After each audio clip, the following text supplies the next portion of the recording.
These are not banner days for the White House. Scandals sticking to the Obama administration like Velcro. Is it taking its toll? Well, take a look at this brand new Fox News poll. Half of Americans say the president is not doing a good job. Well, he's underwater. 50% disapprove. Let's bring in our political insiders. John LeBoutillier, former Republican congressman for New York. Pat Caddell, Fox News contributor, former pollster for President Jimmy Carter. Doug Schoen, he too is a Fox News contributor and a former pollster for Bill Clinton. All right, so he's underwater, Doug. I mean, it's not getting any better. But what struck me was this next poll, trustworthiness and honesty. I mean, it's the one thing you really need to have in a president. And look at that. I mean, half of the people polled thinks he's dishonest and untrustworthy, and you compare it all the way back to April. Look at that. 73% thought he was honest and trustworthy. So much for hope and change. Well, and that's really the point, Greg. Bottom line, this is a president who is sinking. He is at a tipping point, and he is perilously close to going over that cliff. Why? Because his personal credibility has always been his hallmark. And with these numbers on honesty and trustworthiness being basically 50-50, it says the American people are losing whatever confidence they have in the president and his leadership. And this, well, could spell serious, serious problems for the president personally. His agenda, I think, dead in the water. Yeah. All right, Pat, I want to throw another poll up here because, you know, it's a scandal a week. Sometimes it's a scandal a day. But the NSA is the latest one, the data collection of telephone records and internet communications. Look at this. 62% say it's unacceptable. It invades their privacy. Yes. And by the way, this is the same thing that Rasmussen has found, Gallup has found, everyone's found, except the political class clings to a question tied to direct terrorist action. The majority say they put up the Rasmussen poll, if you would. In the hunt for terrorists, necessary to collect phone records? Well, 26% say yeah, but 64% say, wait a minute, just do that for the terrorists. And let me say what is metastasizing all these scandals together. Rasmussen had a question, will data, the NSA data, be used by other government agencies to harass political opponents? Do we have that? We should put that up. This is, just like there's 57% said it's likely, 30% unlikely that the NSA data will be used to harass political opponents. Same stuff for what does the that IRS. tell you? It tells me that all of these things are metastasizing together. The NSA scandal, 83% people say they're following it. 44% closely. This is 2 weeks into it. It has now become the top of a whole piece. Yeah. And put up that Razzie poll on how closely people are following. You have to add those two top tiers together, and that comes to 82%. So, I mean, John, 82% say, hey, I'm following this thing. Of course they are. And in many ways, they're ahead of all of us. If they're taking what's happened in the IRS scandal, the using of the IRS to go after conservative groups, and they've melded it now that the government is going to use NSA data to go after their opponents. This cries out, I think, and what we haven't mentioned yet, 3 minutes in, is where's the Republican response? There is no Republican response, John. The Republicans are basically dead in the water. Well, you've got Republicans actually supporting the president on the NSA program. You got Democrats hammering the president on the NSA program. Well, and that is all true, but they should take the initiative here, it seems to me, on all of it. They are so scattershotting what they do or not doing. As you said, what are they, lost? They're confused? They don't know what position they should take on this thing? Part of the political class. Let me give you one example. I want to use this example. It's important. Today, you know, we had Cheney today, former vice president. We have people like him and others, and Lindsey Graham say, oh, Snowden's a traitor, we ought to get him. You know what neither Graham, Cheney, any of these people have ever used the name? Tom Donilon and the leak about our worm that we put in the Iranian thing, which is the worst breach of national security. No Republican will say anything either. Why? So here's what I want to know. Where is the Republican leadership in the House and Senate going together on TV and saying to the American people, Greg, enough is enough. It is clear, using these polls that we just talked about, that the administration is so rotten to the core here that they use government power to go after people that disagree with them. Well, you know, that has to be I'm investigated. trying to figure out why Republicans are so silent. Maybe if somebody like Obama is self-destructing, why get in the way? I think their strategy, as I've heard it from high-level bundlers, is let the administration self-destruct on its own. Right. We'll win a big victory in 2014. Don't get in the way. There's a but here. This scandal is bigger, more all-pervasive than Watergate.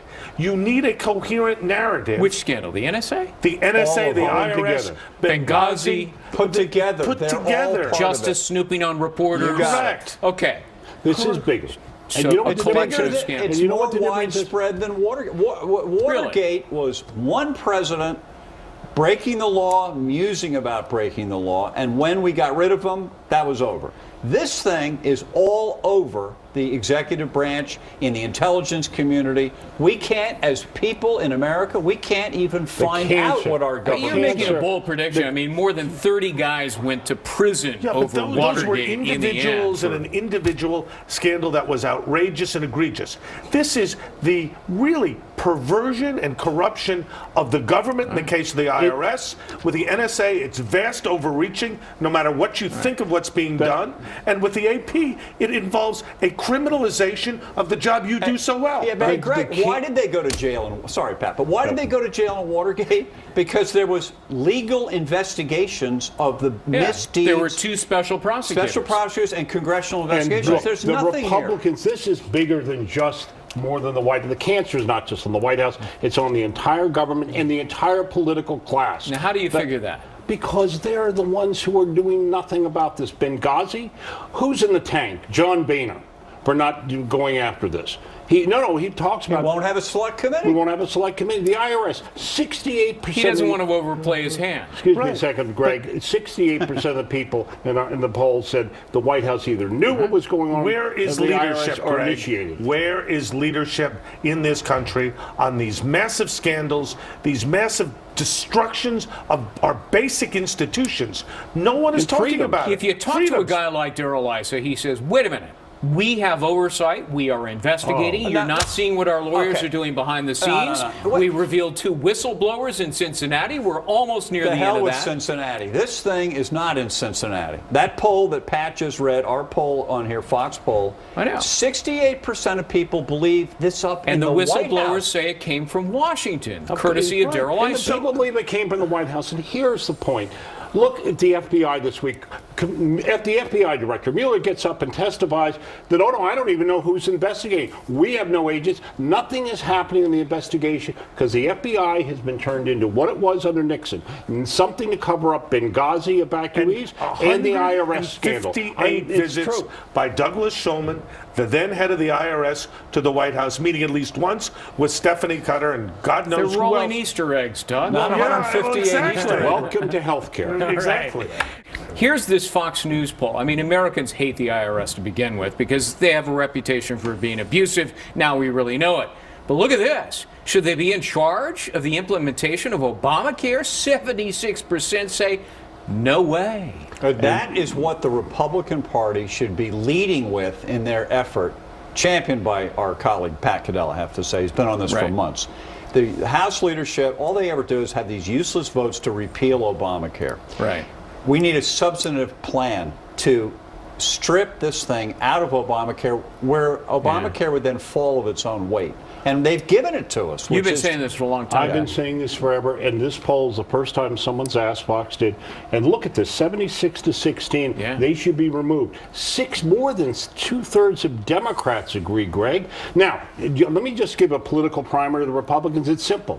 Instead of doing, as John said, these useless votes, let the Democrats see if they want to defend keeping the IRS and doing what you and Brenda in the earlier segment were talking about, massively trying to run the health care and abusing people's health care and hiring an entire U.S. Greg, Army division to do it. The bottom line is there is a huge opportunity politically for the Republican Party to meld health care and the IRS scandal in a way that would appeal to people's ordinary day-to-day interests and concerns. How? By saying the health care law is unwieldy. The IRS, as Pat and John are is suggesting, incompetent is and corrupt. incompetent, Yes, and and we need corrupt. to strip the IRS out. We need to suspend Obamacare, and we need alternatives. They got 6 months to do it because January 1, it's going to happen. Well, maybe And they're watching this show and someone down there ought to get their head screwed on straight and let's get a bill going. I got to ask you about something else because let's put up the final Fox News poll here. Best describes how you feel about the country's political leaders. Look at the, I mean, how embarrassing is that? 23% are confident and proud. The rest say, you know, fire the bums. It is hugely, hugely embarrassing. This reflects dissatisfaction across the political divide. It's not just Republicans or Democrats or independents. It's everyone saying the system isn't working. We need alternatives. We need concern about us as people. Stop the political game. Stop the foolish fighting. Talk about our concerns, the economy, Well, jobs. that would require an activist president, wouldn't it? And, you know, here he announces the big step on Syria, and he doesn't even show up for that. He puts a backseater on the NSA to make the announcement. Yeah, well, he's checked out of everything as far as I can see, except giving campaign speeches And fundraising, And going to raising Africa money, for $100 and million. going to spend $100 million going to Africa. Look, the problem here is bigger than just you guys should work together. This is a political class incapable of it. You have a country that believes that the people in Washington on both sides are against their interests. They're against it on the economy. They are against it in terms of their protection of their civil liberties. This is a new moment in American politics. Yeah. And let me say, Greg, Doug, Democrat with Bill Clinton. Pat, Democrat with a lot of people going back to Jimmy Carter and George McGovern. I'm a conservative Republican. We've come together realizing what we share is that the political machine in America is completely corrupt, completely rotten, it's broken, and it has to be changed. It's just not by the serving us. people throwing it all out. And let me correct myself. It was Ben Rhodes, who is an assistant national security advisor, not technically NSA, only reportable to the president, who actually broke the news about Syria. And it wasn't much news. Gentlemen, thank you very much. Our political insiders, you can catch them every Monday at 10:30 a.m. Eastern, live.foxnews.com. And they'll, of course, be back here next Sunday. Also, follow them on Twitter at FN Insiders. Heather?